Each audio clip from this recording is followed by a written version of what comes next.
हमारे channel edu official को subscribe करें और नई अपडेट्स के लिए घंटी के बटन को जरूर दबाएं।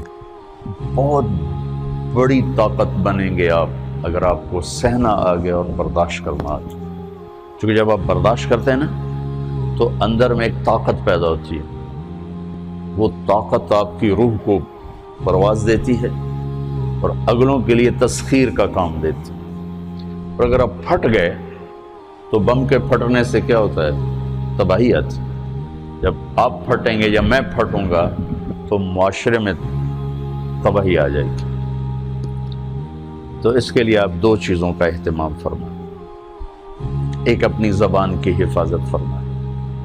आप इस 400 के मुआशरे में कोई गीबत करने वाला ना हो, कोई झूठ बोलने वाला ना हो, कोई किसी को तंज करने वाला ना हो, ताना देने वाला ना। ऐसी बात जो किसी के दिल पे जाके चोट मारे, उससे आप अपनी ज़बान को साफ कर लें। कभी इस पे काबू पा सकेंगे, कभी नहीं, कभी रह जाएगा, कभी हो जाएगा। तो जब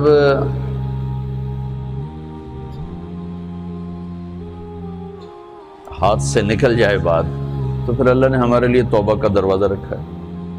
2 नफल पढ़ो, अल्लाह से माफ़ी मांगो, जिस पर ज़्यादती हुई उससे जाके माफ़ी मांगो। इससे आपके मिजाज में ठहराव आ जाएगा। तो मैं आप सब से ये गुजारिश करता हूँ कि इस माशरे में आप अपनी ज़बान पे काबू पाना सीखिए। बराए मेरा बहुत फ़ायदा होगा। एक ज़िंदगी गुजरी है, शाम करीब है, तो पूरी ज़िंदगी के तजारब निचोड़ भी उसमें शामिल हैं। और तजारब निचोड़ को गोली मारो और दीवार पर डाल दो। मेरे नबी का फरमान उसके लिए काफ़ी है कि आपने फरमाया कि 2 चीज़ों की ज़मानत दे दो, मैं जन्नत की ज़मानत देती। एक तुम्हारे जो 2 जबड़ों के दरमियान है, एक तुम्हारी 2 टांगों के दरमियान है, इसे पाक कर लो, मैं जन्नत का ज़ामिन बन जाता। और मुआज़ इब्न जबल से फरमाया कि तुम्हें पूरे दीन का निचोड़ बताऊँ। कहा जी क्या? तो आपने इस हदीस को मैंने पता नहीं हज़ारों लाखों दफ़ा बयान कर दिया है और हर दफ़ा बयान किया है कि अच्छा ये ऐसे करके क्यों फरमाया। ये पहले किया, फिर कहा कुफ़ हादा। और कहा किसको है? जिनके बारे में आता है कि इस उम्मत के उलमा का झंडा क़यामत के दिन मुआज़ बिन जबल के हाथ में होगा। इतने बड़े तो 18 हिजरी में इंतकाल हुआ। 1434 हिजरी में मैं उर्दन गया तो उनकी कब्र से खुशबू आ रही थी। 1400 साल गुजर गया, उनकी कब्र से खुशबू का आना बंद नहीं हुआ। इतने बड़े आदमी को कैसे समझाया? बच्चे की तरह। नमाज इस ज़बान पे काबू। तो आप सबको, अपने आप को भी कहते हैं,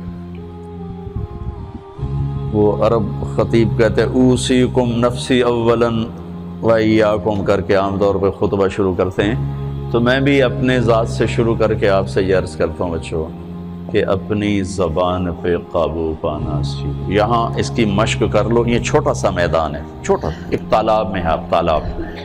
यहाँ से निकल कर आप एक समंदर में कूदेंगे जहाँ के रिश्तों की फहरिस्त होगी, ताल्लुकात की फहरिस्त होगी, नागवारियों के खौफनाक खारदार कांटे होंगे, कहीं कहीं फूल मिलेंगे, वरना कांटों से भरा जहान है। अगर आपने यहाँ प्रैक्टिस कर ली तो फिर आप उस मैदान में जाकर इंतहाई खूबसूरत मुआशरे का फ़र्द बन जाएंगे।